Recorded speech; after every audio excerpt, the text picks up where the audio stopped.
get started.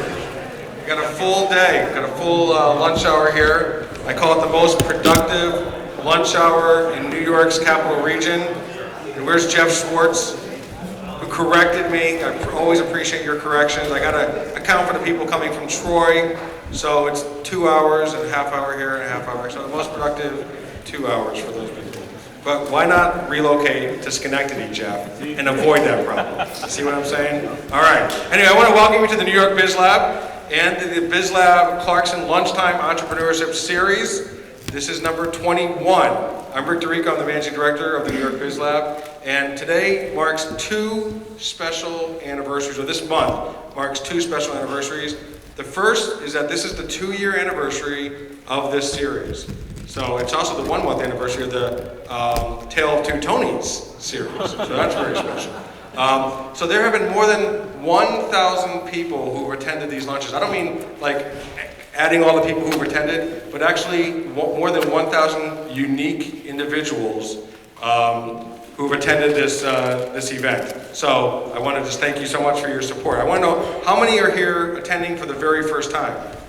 Awesome, that is great. So I love to see the repeat folks, because you're part of the community, and it's also great to see the new folks, and hopefully you'll come back multiple times.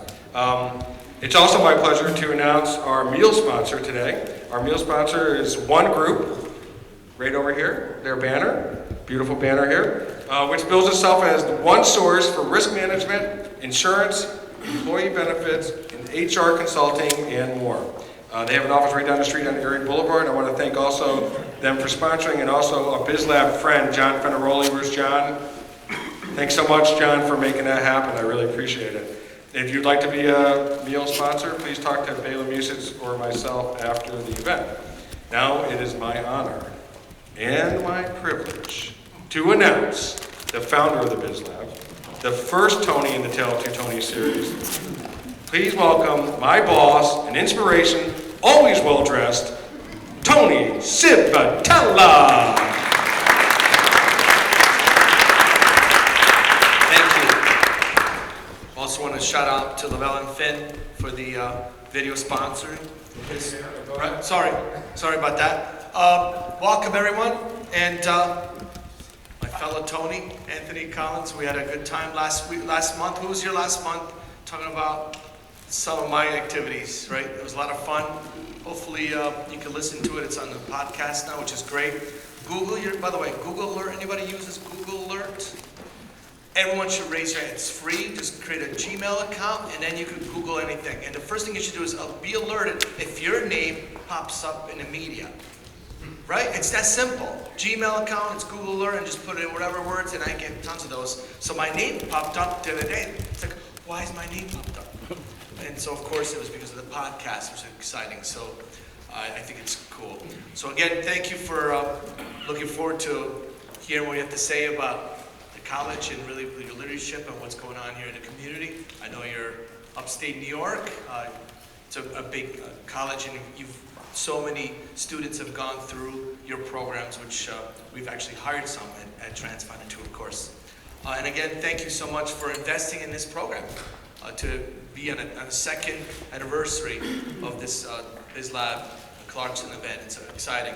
But Rick did mention about another anniversary in April 24th to be exact, is our 4th year actually opened here. 4 years. Anybody was here on that very cold, snowy day? Yes. It was a little bit chilly.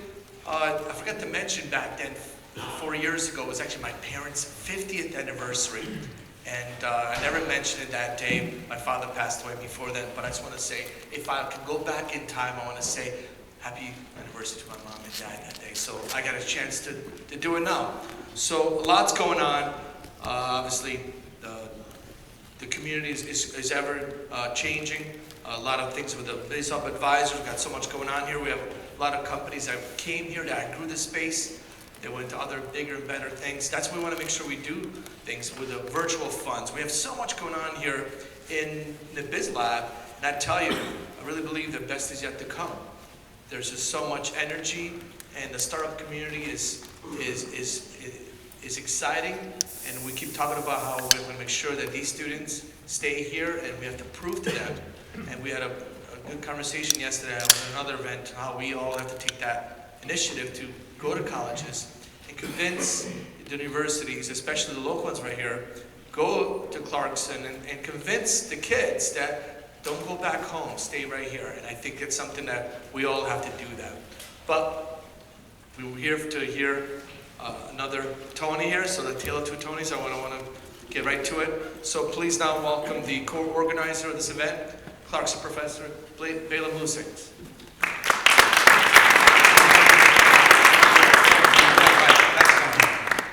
So welcome all to our 2-year anniversary, so this is very nice.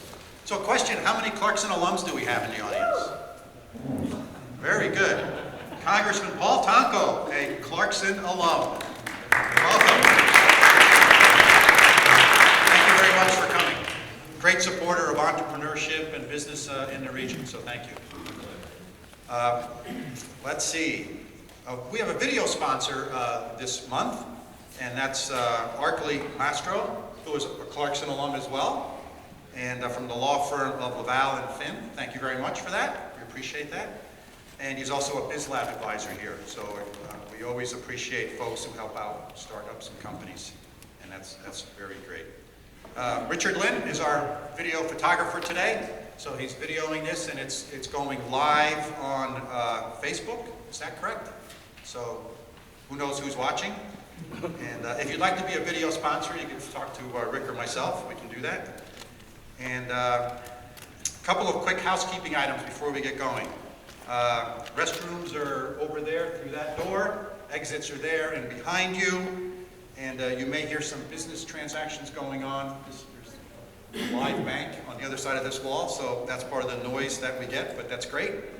And if you're tweeting this out, please tweet it out with the hashtag BizLabClarkson.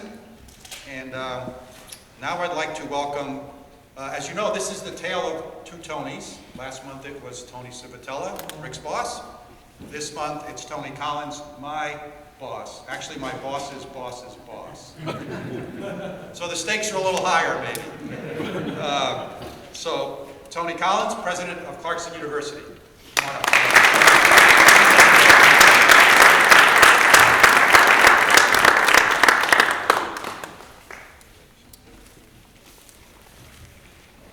So, Ayla and I did rock, paper, scissors. I got to ask the first question.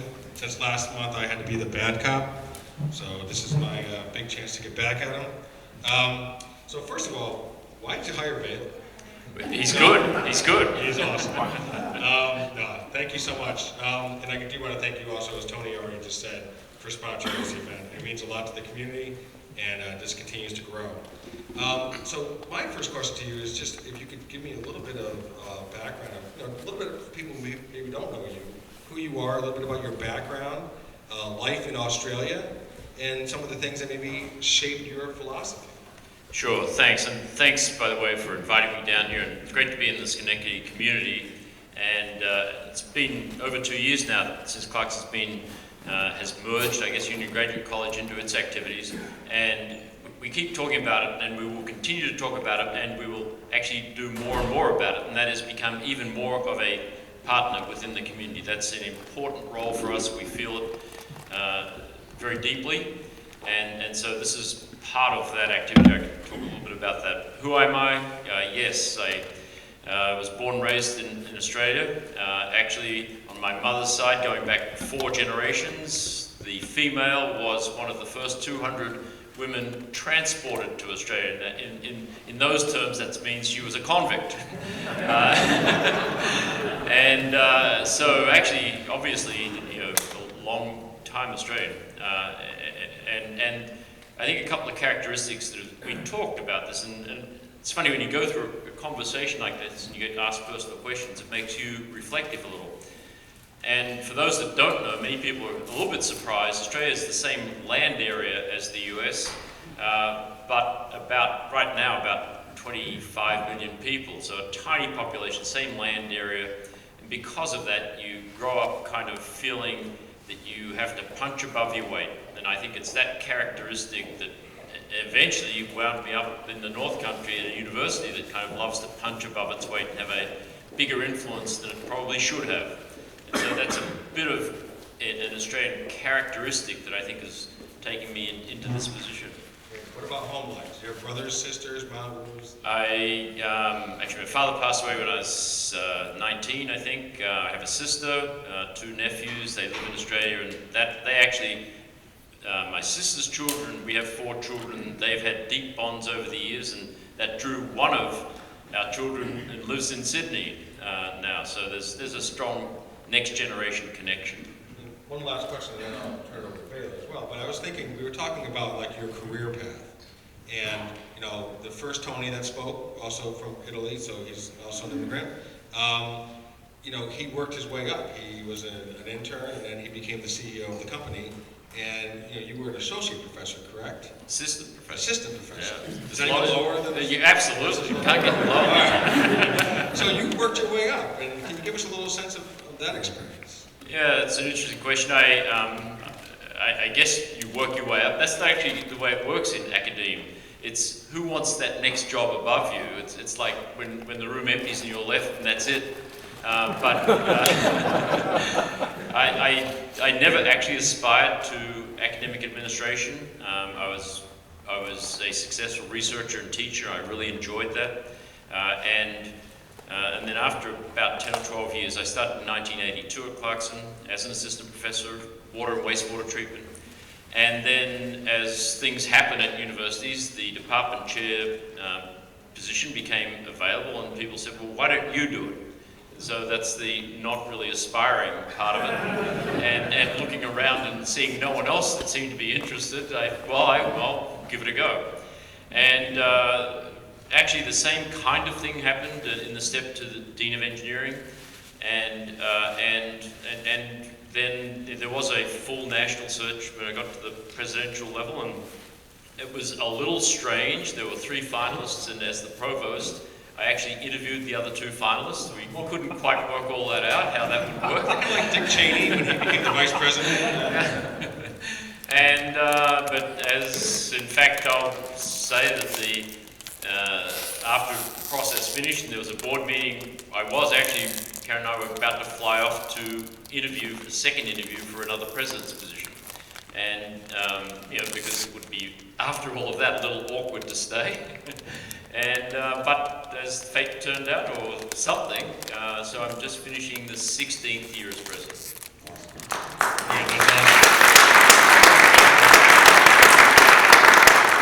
So, Tony, we focus here on these meetings pretty much on entrepreneurship and entrepreneurial activities.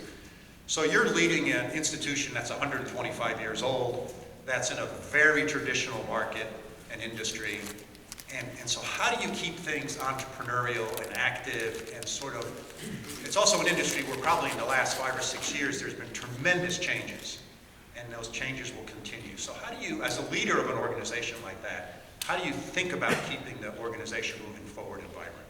Well, and sometimes I'll say things, they sound trite or quick, but I'll say you do things. And you have to do those things with a purpose, you have to be committed, and you have to see opportunities, and then you do them. And after a while, people start to believe that if you talk about changes and doing things, and you actually do it, then they're ready for that. And so it was actually on campus to begin with. There were good ideas, and it was often, well, could we really do that? Probably the first example of that was our SPEED program, Student Projects for Engineering Experience and Design. I love competition. That's actually part of, as I said, growing up. Australia likes to compete because, you know, otherwise no one would notice them. At least that was the sense in the country when I was growing up in the 60s and 70s. Who's going to take any notice of us way down here? And so it was that trying to compete, particularly internationally. And so I love competition, and so the Student Projects for Engineering Experience and Design within engineering, but anyone can join the teams. And we have about 15 or 16 of them, and the students really run those. We have one person that oversees and tries to bring kind of some organization to chaos when students are running everything, but that's the way it should be. And those teams compete. And so last year, we have aeronautical engineering, a design, build and fly competition. It's a national competition, it's international. So think of the very best, from Caltech to MIT, any aeronautical engineering department. Each year is a different design. A plane with about a 10-foot wingspan and different payloads and maneuvers. I think they had to fly 5 times out the Cessna airfield in Wichita, Kansas. And we won out of 91 teams. And so I could see that introducing those kinds of opportunities to our students would allow them that opportunity to compete. It would benchmark what Clarkson is. It would give them a chance to really rise above the competition, put that on a resume, and away you go. And so I could see it, and one day we just did it. And so it's seeing and then doing. Of course, it has to be valid. You have to be somewhat thoughtful. But that, and then since then, off campus, suddenly I recognized that we could do things off campus to the advantage of the institution. And if you'll bear with me just for a little extension of the thought, is that you're all business people, pretty much. And so imagine if you've got employees and they're saying, well, we want 3 and 4 and maybe 5% pay rises, and you've got your major income, let's put it in very local terms these days, a property income tax of 2%. Well, what happens if we cap tuition increases at 2%, which is between graduate and undergraduate activities?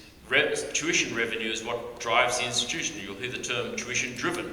So 70 or 70% plus or minus of our income, suddenly if we said, well, let's cap it at 2%, well, where are you going to get the extra, particularly when you've got energy costs and healthcare costs? And so for a long time now I've been preaching, and I guess I listen to my own words, but I've been preaching we have to either derive more revenue streams or we have to become more productive. Now, more productive on a campus is, well, you know, a red cape to a bull. Podcast, don't forget. So. Well, but that's okay. And so people are working hard, and it's been a tradition in universities for 200 plus years, right? They are the cradle of inspiration and new knowledge, and so it's hard to push back on or think of productivity, and so it had to be new revenue streams. And so expanding the revenue stream base was the only way that I could see that would adjust the formula that was sitting in front of me.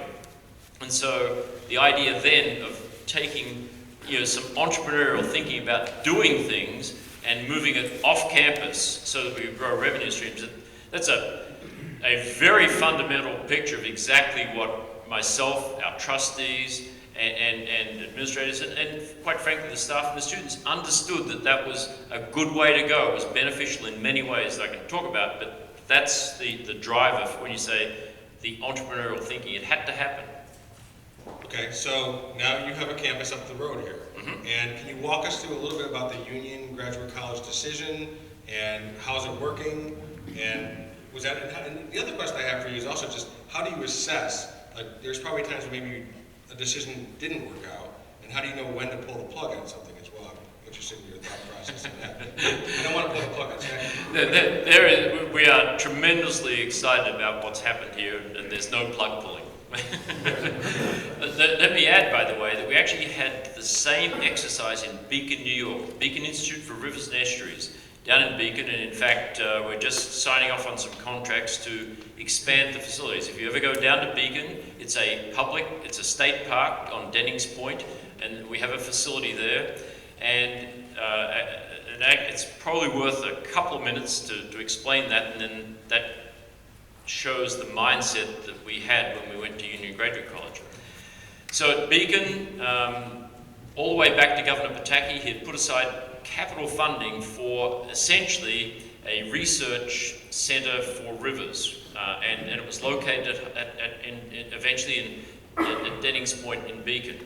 And of course, it's easier, if you look to the federal government, typically it's easier to get operating funds than capital funds. If you look at the state government, it's typically easier to get capital funds rather than operating funds. You know, it's a sort of fair, and so, I forgot about you there for a second. Just in time. So Governor Pataki had set aside capital funds, and they were pretty significant, but of course no operating funds. And so they had developed a strong research component. One of our faculty members directed their research kind of in a joint appointment, they're unassociated. Frankly, they were in financial difficulty with no operating funds, or very little. And so myself and Dean of Business at the time met with state officials. We said, look, we think if you give us a chance, we could go in and subsume, merge the Beacon Institute into Clarkson, and we could establish graduate programs and 2 birds with 1 stone. Solve the problem for Beacon as an institute and add graduate programs in engineering and management into the Mid-Hudson region. It was a little underserved. And so, quite frankly, the state said, we're a little skeptical. They said, well, you get 12 months. So within 12 months, we actually had merged the Beacon Institute with about 12 employees, 8 to 10 employees, can't remember, something like that. We had developed graduate programs, had revenue streams, and it's a great success, and we're building out that facility. We're now involved with K through 12 activities. Some of our undergraduates go down there in the summers. Our faculty doing research in that area, and of course we have graduate programs. With graduate programs down there, graduate programs on the main campus in Potsdam, and again, I've actually chaired the accreditation visits for major universities that happen about every 10 years. They're just switching it to 8 years. And so I've chaired the accreditation visit, which is about 6 or 7 of your peers going and spending 3 days on campus. I looked at WPI, at Stevens and others, chairing them, and their movement, those 2 in particular, into executive graduate programs was remarkable and phenomenal. And so then think about the additional revenue stream, and my wheels are starting to turn in my head. We were thinking, and Clarkson is very committed to its alumni, very committed to our corporate partners, many of which are here, the GEs, the IBMs, the Bechtels. We know that there was a demand, and yet it's a little difficult to run executive programs. You do need some face-to-face. And so we've been thinking about all of that. We thought, well, our graduate programs are now in our schools. That doesn't make a lot of sense if you want to expand graduate activities. So rough numbers, we're about 3,200 undergraduates on the main campus, and that's where our undergraduates are. And then we had about maybe 600 or 700 graduate students, and we thought, well, if we can expand that. And so now we were ready, I mean, in a very strange way, so ready because our thinking had been, we need a graduate school, graduate infrastructure, all of that, when I got an email. Because a consultant had been with Union Graduate College, which is a total standalone, really had no direct connection with Union. As a standalone entity, consultants had said, you know, your future with about 400 or 500 full-time equivalent graduate students is not a rosy picture. And so they'd started to look for some partners to potentially merge with. I would say within, when Laura Schweitzer emailed me and a few other people, I'd say within 5 minutes I'd emailed back and said, we're very interested. You're business people, most of you. And so the idea of a merge is a daunting task. We were so silly, we had no clue about that. And typically it takes time with due diligence and everything else. So for two academic institutions to merge within 12 months, literally within 12 months, must have set some kind of world speed records, all because they were interested. And I'll share with you in a very strange, serendipitous way, in their kind of, in their charter, they had literally that if they did something like that merge, they would have to give up the name Union. And so there were many. If there are failures of mergers in higher education these days across the country, I would say more than 50% are around whose name goes where. And so that was not an issue. We were ready, they were ready. It went to the heart of our disciplines, engineering and management, and so we did it. Unbeknownst to us was a Department of Education that focused in STEM education, Master of Arts in Teaching. That has become, you know, if you wanted a kind of a startup business within an industry, for us, the Master of Arts in Teaching is just a wonderful entree to give us a pipeline where we're now influencing the teachers that teach the kids that in K through 12 that we want, right? STEM educated. So we understand what STEM education is about. We're helping to teach the teachers of STEM, and so that area was a terrific additional boom that we never thought of when we were really focused on in the merge. So it was, I won't say it was serendipitous, it was a planned and understood strategy from both sides that happened to have just the right moment in time. Timing is everything, I guess. Bela, you were the interim president of Union Graduate College, right, during that merger time? That's right. So president to president kind of thing going on? Well, that was interim. Interim, that's right. So, Tony, I was going to switch gears here a little bit. So one of the things that has swept, the country in the last 10 years is this whole online thing. I mean, it's hit retail, it's hit all sorts of businesses, and it really makes it, in some ways, advantageous for one or two huge giants to kind of control a large percentage of the marketplace. So online education is certainly something that's growing very rapidly, and there's a pretty strong demand for it. So how do you think about entering that market, being in that market, and how do you differentiate yourself in education as the whole landscape is changing rapidly? Yeah, and that question, along with, I could probably ask myself 4 or 5 other really critical, important, far-reaching questions, but that one probably heads the pack. So for us, if I were trying to be an online provider of just course content and material, I would be terrified right now. University of Southern New Hampshire,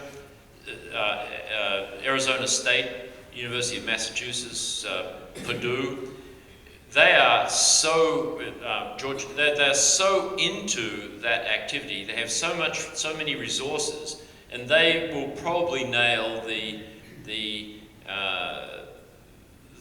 just delivery of course content approach.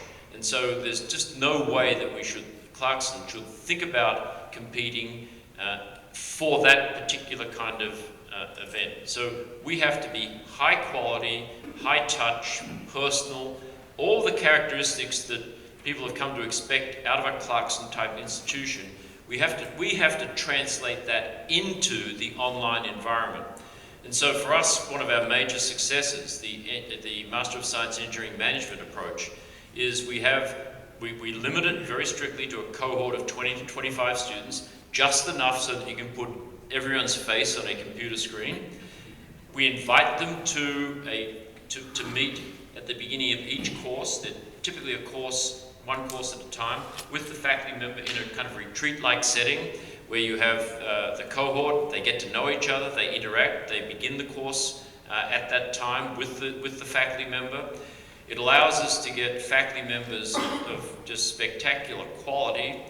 So for example, the person that wrote the book on project management for the American Management Association is a Clarkson alumnus, and he teaches project management for us. So it allows you to go out and cherry pick very specific people for those particular applications, that the cohort of students is proud to know these people. They know that they can reference back to them after the course. They meet each other. The course lasts for 8 or 9 weeks. They come back together. So it's not an online experience where, I've got to click in right now and do it. We have to learn how to make it a personal experience.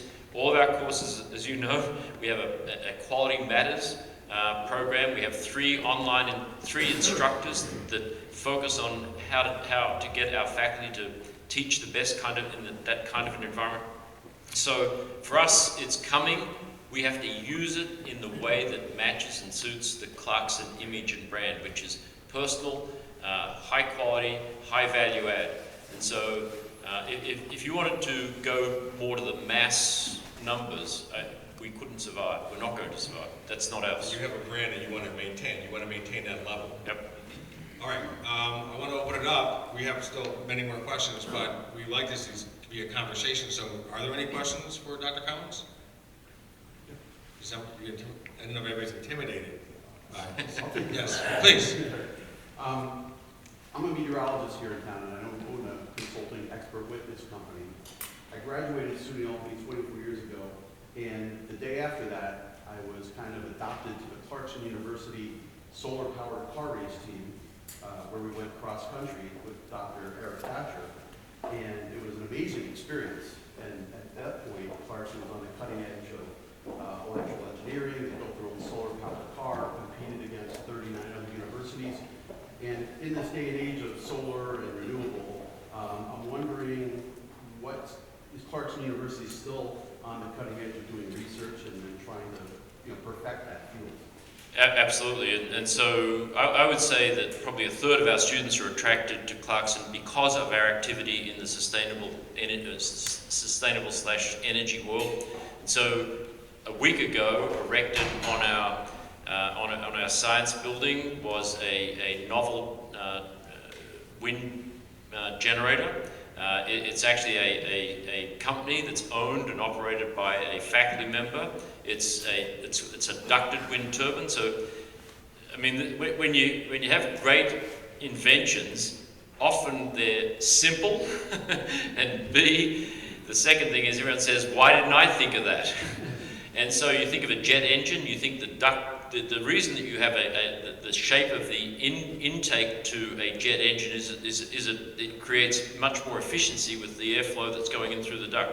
Well, why not put the same kind of duct on a wind tower? And so if you want to go to Clarkson right now, you can see spinning. It looks actually like, if you imagine a Mercedes, the emblem for Mercedes, it looks just like that. In fact, one of our trustees wants to go to Mercedes and get a donation because we're advertising on our science roof. And so that's full cycle. So students have worked on it, faculty member owns the company, it's going commercial. NYSERDA has actually put a lot of funding into it.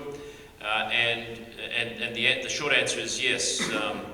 Not solar cars so much anymore, but that was what you described was actually the beginning that gave me the idea to say, wait a minute, that's so successful. Why should we have one team? Let's have 15 teams. Of course, that means you've got to have faculty members advising, and you've got to be organized, you've got to have space, and so that's what I'm talking about. You've got to do it, and then just see what happens. And so, but that was the beginning, and so thanks for helping out with us. No problem, it's my pleasure, thank you. Any other questions? All right, back there, sorry. I've waited a long time to ask this question. I've thought carefully about it, and Bella asked it instead, so thank you. But I have a second question about how people at Clarkson think. Years ago, I encountered one of our trustees who was a sponsor of the solar car, and I don't necessarily say we had, in terms of technology, the top solar car, but we were the only person in the competition who had a mobile repair shop to take with it. So when things broke, which happens all the time with technology, we could fix things. And then he said other schools would come over and use our equipment, and we would exact a price in beer, and we became but socializing is an important part of success. So you probably exemplify this, but how do you think about taking the values of a very traditional institution and transitioning from talking about excellence? In the 80s, we all did a lot of that, to actually being excellent. What were the levers? I think what attracted me to Clarkson, I gave a little bit of background on Australia, is I see exactly the same characteristics in Clarkson as I grew up with. That is the desire to compete and prove myself and show the world that we can, we are down here. Same thing in Potsdam. In this case, we're up here. And so that DNA goes through the campus, and it does not take a lot to initiate change and activity, so long as people can see that it fits the mold. And that what you described about taking the toolkit with you, that, and I said earlier, we expanded. We have a person, Bob Davis, that runs the speed programs, and he helps bring organization to chaos. You can't overstep your mark and tell people you've got to do it this way. The best learning is by failing. Absolutely, and so even we're so tempted sometimes when we have great success with these teams. Well, let's put all our eggs in this basket and put 5 technicians around them and we'll ensure our success for next year. That's the worst possible reaction. So it's allowing the students to succeed, fail, and really feel the fruits of victory. And then that becomes addictive to the rest of the campus when they see that. Our women's hockey team, there's no doubt in my mind, when you can win the national championship 3 out of 5 years, and it just shows the campus yet again, it's hard work and dedication and commitment. And so it's explaining that and then giving some time and attention and saying, let's do it. And people saying, okay. And the campus is small enough that you can actually have that influence. That's an advantage for us. And it goes back to, if we don't do that, everyone recognizes, my wife's father used to say they live in Canada. so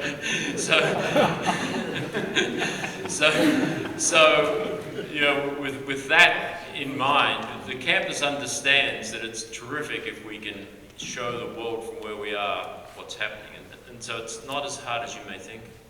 So you just mentioned the best learning comes from failing. I'm sorry. There was a question. Go ahead. Well, no, it's the congressman. If it was anybody else, I would have kept on going. Congressman Tonko, go ahead. Well, thank you. And President Collins, Tony, thank you so much for your leadership, because I've seen it up front from the state perspective and now from the federal perspective, and I know the respect that you're held in by your peers. So I thank you as an alum for that. This whole drain of engineering majors, where we as a country need to produce more engineers to maintain that sharp competitive edge. Do you see something that we should be doing in the earlier settings that could encourage that population to grow? And related to that, I happen to believe that the global race on space drove a lot of interest in engineering, despite some good activity. Do you see things like the Green Revolution and climate change to be doing the same? This is going to sound like you're a question plant for me in the audience. So absolutely. So actually, this exact time, in 1 week's time, we're going to be at the Kennedy Space Center talking to about 400 or 500 high school students that have entered. They're the finalists in the Conrad Challenge.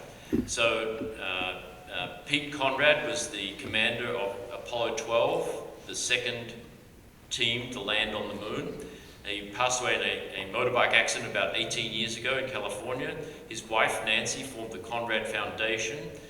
They have, it's an international competition. You write a business plan around something, a product, and essentially the top 20 teams are selected, and that's about 400 people go for what they call their summit to get hands-on help. And so I'm speaking down there. In fact, we now have a very strong partnership. We're the only major university partnered with the Conrad Foundation. And it's all about what we see as the next step in evolution. For us, we're calling it the Ignite program, where you have to develop a mindset, a skill set, and experiences on campus. Everyone knows that Clarkson people, including everyone in the room, is technically competent. We know that. So no one even questions that. I'd say the soft skills, the teamwork and communication skills, all of us, all universities, put a lot of emphasis onto that in the last 10 to 15 years. And so that's now pretty much taken for granted. But do you have an inventive and creative mind, an entrepreneurial mindset? Do you have that? And we're trying to create that in every student. So the quickest example I can give is we just finished our second President's Challenge. And I know the way I think into students' hearts. With graduate students, it's pizza. With undergraduates, it's money. And so there are 3 categories this year. $5,000 first prize, and it was create something for the Internet of Things. Mostly we aim it at our first-year students.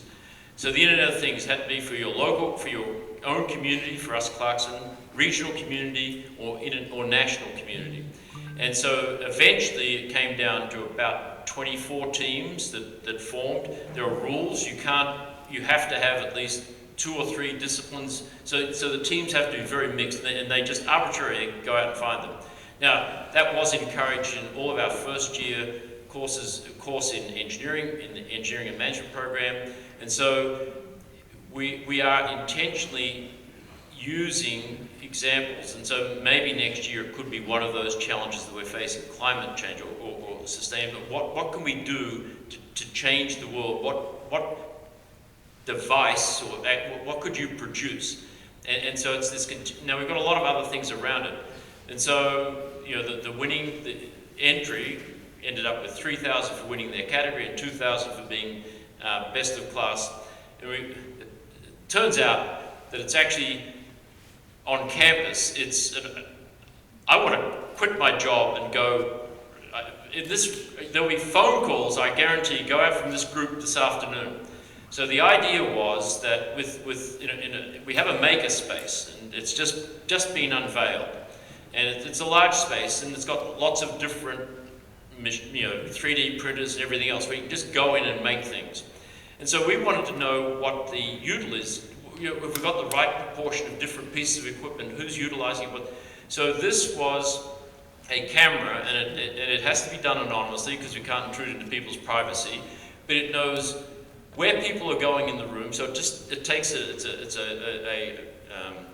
through image technology, the output of it tells you at the end of the day where people went and what they did. Now think of Macy's and think of merchandising, and so this, you could just set your camera up. They've got all the software behind it. They can tell Macy's whether anyone's interested in that pair of brown shoes or whether everybody's going to look at the swimsuit. And so that came out of a group of first-year students. So you can't just talk about it, you have to do it. And so we said we'll have a President's Challenge. This is our second year. And how do you get involvement? You give them money. It's that competition thing again. So you're actually, at a level down, you're telling them a lot about how their behavior and what they should do. But so we are working on what I would consider the third generation. The first was technical competence, the second was soft skills. Now we're up to the third. How do we actually get every student on campus to have a mindset and a skill set that's entrepreneurial and inventive? Super. Any other questions? Yes, right here, Laura. Did that student group do a patent application? Jamie, where are you? Did they do a patent application? I'm sure we did a provisional before we did any presentation. Outstanding. Good work, team. Did you know who Lamar is, by the way? Yes, Should be absolutely. following. We're going to be partnering. Oh, Yeah. awesome. Bringing people together. Tony Civitelli. Thank you again. We always talk about engineers. Being an engineer, of course, there's a huge shortage of people like myself. But I always think engineers are not necessarily going to be they're not all inventors. They're not all going to be entrepreneurs. It sounds like maybe during the interview process, you guys have a process to say, this is not only is going to be a great candidate for the school, but you could actually invent something, and it's going to be great for Clarkson. Do you guys actually have a process during the interview process to maybe cherry pick some of these? Yeah, well, Tell me not. a couple of comments. It's a self-selecting process. That's what we've noticed now. And so the students that come in want that environment. We talk about it a lot, we encourage them, and so it's become self-selecting. If that environment doesn't fit you, if you're intimidated by wanting to develop a mindset and a skill set that's inventive and creative, we're not the right place for you. And that doesn't mean we kind of turn them away. We encourage them to think seriously about it, and maybe they do really want it. So yes, we are, it's become self-selective. I actually think that anyone can benefit from what we're trying to do, so that any employee should be able to say, any employee for any of you should be able to walk up to you and say, there's a better way of doing it. I've been thinking about it. If we're going to remain the #1 economy in the world, we can't afford to have anybody not saying there's a better way of doing it. And so we're just so embedded into that one more little bit is my favorite story probably is, so we had a high school student that was looking at us or a community college where he could actually go for free. And I said, gosh, you really, what's wrong with this picture? You need to come to Clarkson. So this is, he graduated in 14, so it would have been 2010. And he and his father came to my office once. We, in this fall, came back in April. He said, well, I'm going to go probably for free for 2 years, and I'll transfer to Clarkson. I said, this is a mistake. I said, we need you. I said, well, I said, what's it going to take for you to come to Clarkson? He said, make me an offer. So I said, okay, whatever you have to pay out of pocket after financial aid is applied, etc., you can get that for free, but we'll take 1.25% of your company, because he had a company, that was part of the attraction. And he was developing websites in a very specific area for municipalities and things. And so eventually we ended up with 10% of his company. He graduated about 3 years ago. He turned up and presented me with a check for about $18,000 to buy our 10% back to his company. And so we are specifically trying to reach down. For us, we're reaching down into high schools. That award, by the way, is available still today, and we have people being attracted to it. But clearly it's part of your brand at this point. And so that's what I'm saying. It's becoming self-selected, which I actually don't want, because I want everybody to be thinking this way. As I said, you don't have to be, an entrepreneur starting a business, but I firmly believe that everybody, all of us, should be saying there's got to be a better way of doing it. If we lose, that's the only way we're going to. Of course, that's the competition, right? And that's where life is fun. I'm remiss to share this earlier. Our very first, and so far our only intern that we've ever had at the BizLab was a Clarkson student, Tyler Rooney, who graduated a couple years ago.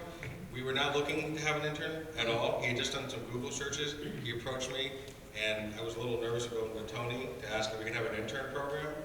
And I go, but when I said, he's from Clarkson. It was either Clarkson or Siena. You get a yes out. So quick question, because we literally have 1 minute left. Quick question, is there something that you would love to go back and tell a younger Tony Collins about the world ahead? What would that be? It's going to sound strange. It'd probably take even more risks and try things even earlier.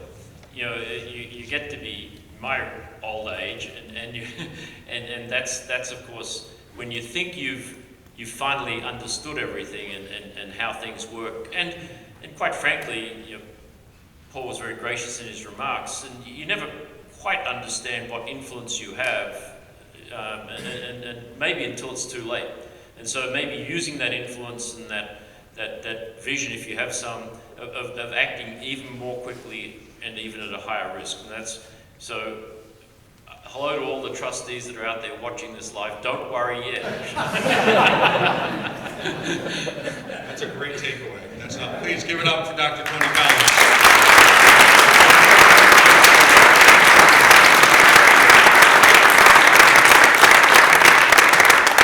I mean it very sincerely that Clarkson is committed to Schenectady in particular. We'll be down here. Jamie with the Shipley Center, our faculty, what we're doing. We fully expect to be a real partner in this community because there's so much opportunity. The environment is not unlike Potsdam. It's a tough environment. We recognize that, and we would love to make a very positive contribution. So thank you for having me. Awesome. Thanks so much. As we promised in the chat, by 1 o'clock, it's 12:59, so a couple quick things.